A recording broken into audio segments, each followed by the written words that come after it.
વિદ્યાર્થીઓ, ધોરણ 11 કોમર્સ, પ્રકરણ 1, લેક્ચર 1, માહિતીનું એકત્રીકરણ.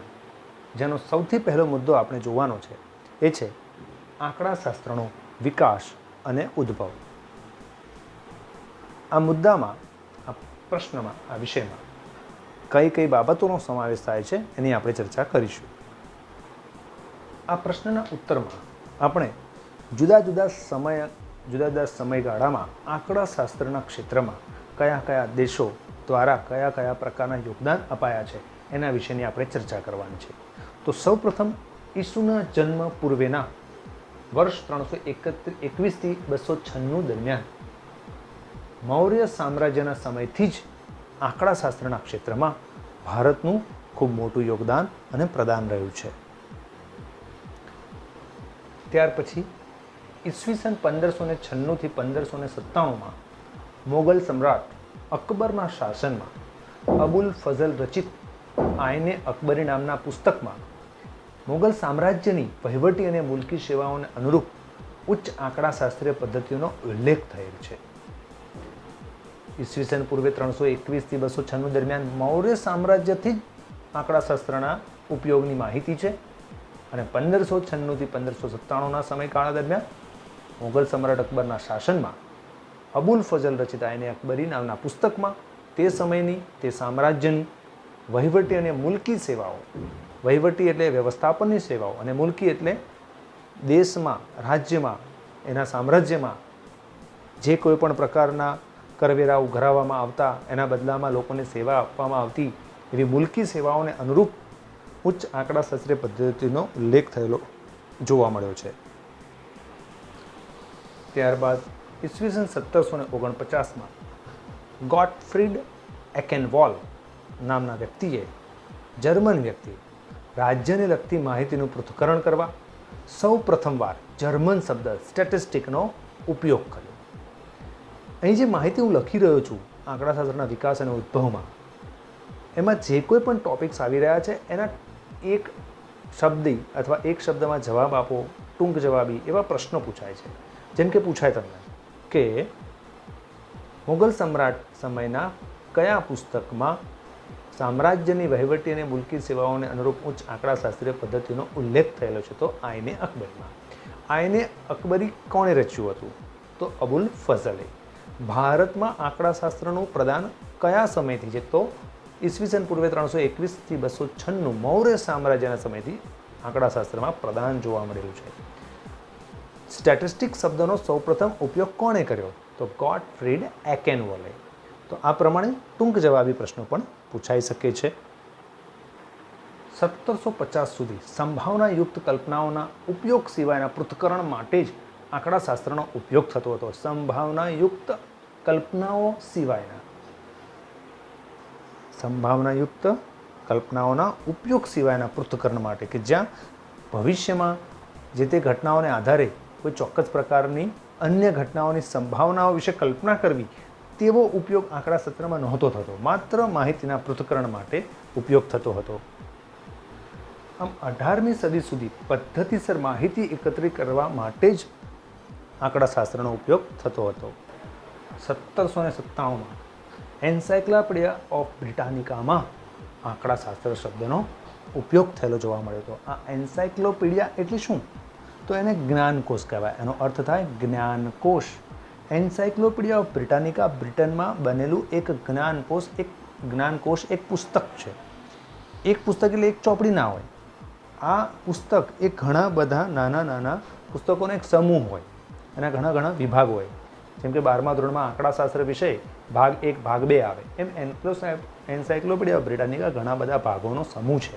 અને તેના એ પુસ્તકોમાં તમે કોઈ પણ એ સમયમાં 1797 એટલે 18મી સદી, તો 18મી સદીના સમયના કોઈ પણ વિષયને લગતી માહિતી મેળવવા માંગો તો એ પુસ્તકમાં એ વિષયની માહિતી નોંધેલી હોય, એટલે એને એન્સાઇક્લોપીડિયા જ્ઞાનકોશ કહેવાય. તો આ એન્સાઇક્લોપીડિયા ઓફ બ્રિટાનિકામાં આંકડાશાસ્ત્ર શબ્દનો ઉલ્લેખ થયેલો જોવા મળ્યો હતો. 17મી અને 18મી સદી દરમિયાન બે મહારથી લાપ્લાસ અને ગોસ, આ બે વ્યક્તિઓએ સંભાવના શાસ્ત્રના પ્રારંભિક પરિણામો મેળવ્યા હતા. ઈસવીસન 1843માં સૌ પ્રથમ આંકડાશાસ્ત્રીય સમિતિ રોયલ આંકડાશાસ્ત્રીય સંગઠનની લંડન શહેરમાં સ્થાપના થઈ. તો આ આપણા પ્રશ્નનો અડધો ભાગ પૂરો થયો અને આટલા મુદ્દાઓમાં રહેલા ટૂંકા પ્રશ્નો માટે જરૂરી એવા શબ્દો. અબુલ ફઝલ એટલે આઈને અકબરી, મોગલ સામ્રાજ્યના સમયનું પુસ્તક.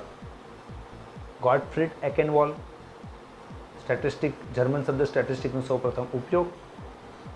એન્સાઇક્લોપીડિયા ઓફ બ્રિટાનિકા, જેમાં પણ આંકડાશાસ્ત્રનો ઉલ્લેખ. લાપ્લાસ અને ગોસ, તો સંભાવના શાસ્ત્રના પ્રારંભિક પરિણામો મેળવ્યા. રોયલ આંકડાશાસ્ત્રીય સંગઠન, કે જેની એ સૌપ્રથમ આંકડાશાસ્ત્રીય સમિતિ છે, જેનું લંડનમાં 1843માં સ્થાપના કરવામાં આવી. તો આટલા મુદ્દાઓ આપણે આંકડાશાસ્ત્ર વિકાસના ઉદ્ભવના પ્રશ્નના ઉત્તરમાં આ અડધી માહિતી થઈ. હજુ બીજો અડધો ભાગ આપણે જોઈએ, એટલે તમે આટલા મુદ્દાઓને ધ્યાન રાખશો. બીજા મુદ્દાઓ જોઈએ. ત્યાર પછી 19મી સદીનો અંત અને 20મી સદીનો પ્રારંભ, એ સમયમાં આંકડાશાસ્ત્રના આધુનિક પાસાઓની સ્થાપના થઈ.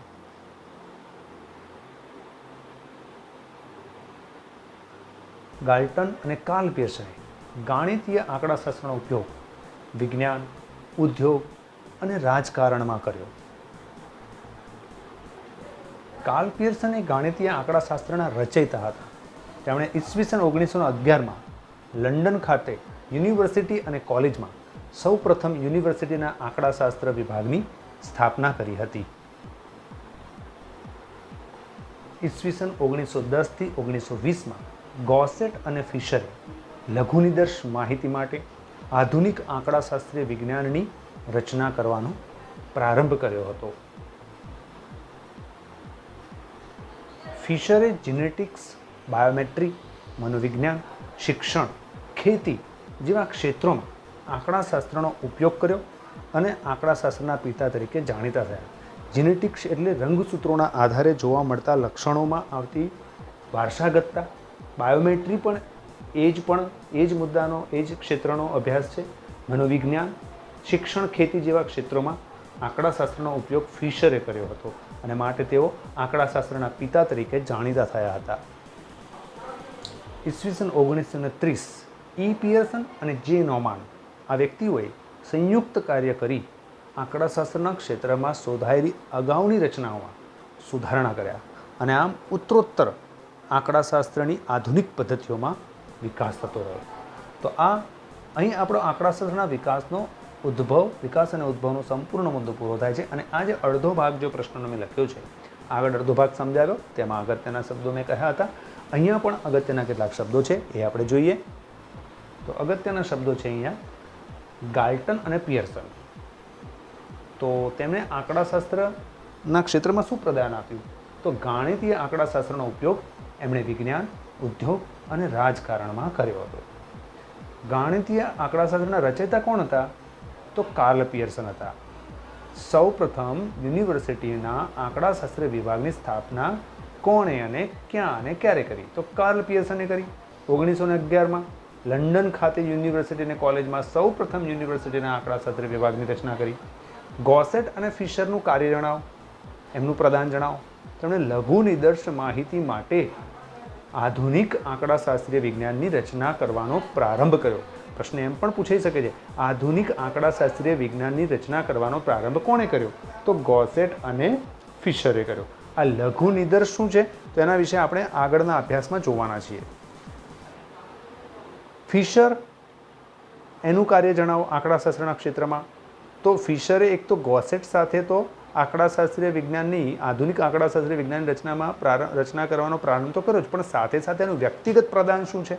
તો એમણે જીનેટિક્સ, બાયોમેટ્રી, મનોવિજ્ઞાન, શિક્ષણ, ખેતી જેવા ક્ષેત્રોમાં આંકડાશાસ્ત્રનો ઉપયોગ કર્યો હતો.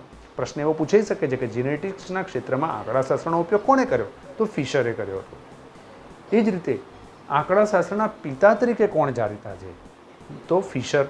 જો અહીં બે પ્રશ્ન છે, ગાણિતીય આંકડાશાસ્ત્રના રચયિતા એટલે કાર્લ પિયર્સન અને આંકડાશાસ્ત્રના પિતા તો ફિશર. ઈ પિયર્સન અને જે નોમાનનું કાર્ય જણાવો. તો એમણે શું કર્યું? સંયુક્ત કાર્ય કરી અને અગાઉની જે રચનાઓ હતી એમાં સુધારા કર્યા. તો આ રીતે આંકડાશાસ્ત્રના ક્ષેત્રમાં ઉત્તરોત્તર સમય અને સદી દરમિયાન સુધારો અને વિકાસ થતા રહ્યા. તો અહીં આ પ્રશ્ન, આ ટૉપિક અહીં પૂર્ણ થાય છે. તો વ્યવસ્થિત પદ્ધતિસર આને તૈયાર કરી લેવાનો છે. નેક્સ્ટ લેક્ચરમાં મળીશું બીજા મુદ્દા સાથે.